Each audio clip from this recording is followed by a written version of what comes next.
5ই June অর্থাৎ আমাদের যে জুন মাসের যে কারেন্ট অ্যাফেয়ার্সগুলো সেগুলো আমরা এখানে দেখতে পাবো। অর্থাৎ 5ই জুন, 4 জুন, 11 জুন প্রত্যেকটা কারেন্ট অ্যাফেয়ার্সে যে ঘটনাগুলো এখানে ঘটেছে সেগুলো আপনারা পরপর দেখতে পাচ্ছেন এখানে। যেমন 15ই জুন পুনেতে একটা দুর্ঘটনা ঘটেছিল। একই দিনে ওখানে উত্তরাখণ্ডে একটি হেলিকপ্টার দুর্ঘটনা 7 জন মারা গেছে। অর্থাৎ প্রত্যেকটার ঘটনা পুঙ্খানুপুঙ্খভাবে এই ভিডিওতে আপনারা পাবেন। 30শে জুন তেলেঙ্গানাতে কারখানা বিস্ফোরণে 44 জন নিহত হয় একই সঙ্গে। এবং তার সঙ্গে 1 জুন পোল্যান্ড প্রেসিডেন্ট নির্বাচিত হয়েছিল। এটা ইন্টারন্যাশনাল ঘটনা।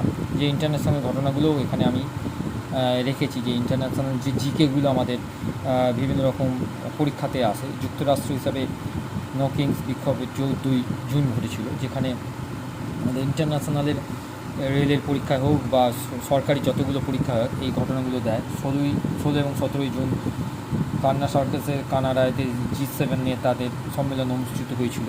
অর্থাৎ এই ঘটনাগুলো প্রত্যেকটাই আমাদের ইন্টারন্যাশনাল ঘটনা। এবং এখানে আর একটা ঘটনা দেখাচ্ছি, যেটা হচ্ছে 24 এবং 25 জুন নেদারল্যান্ডে একটা নেটো শীর্ষ সম্মেলন হয়।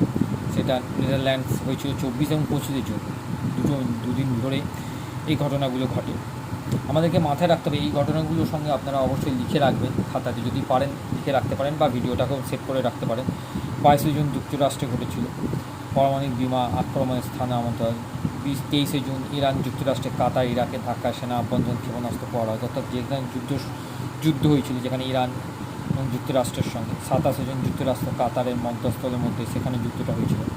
অর্থাৎ প্রত্যেকটার যে ছোটো ছোটো ঘটনাগুলো আমাদের জুন মাসে ঘটে সেই ছোটো ছোটো ঘটনাগুলোকে নিয়েই জুনের জিকে আপনাদের সঙ্গে তুলে ধরলাম। যদি ভালো লেগে থাকে তাহলে অবশ্যই চ্যানেলটাকে আপনারা সাবস্ক্রাইব করে রাখবেন, কারণ আগামী ভিডিওগুলোতে আপনারা এই ধরনের জিকে সংক্রান্ত বিভিন্ন তথ্যগুলো পেয়ে থাকবেন।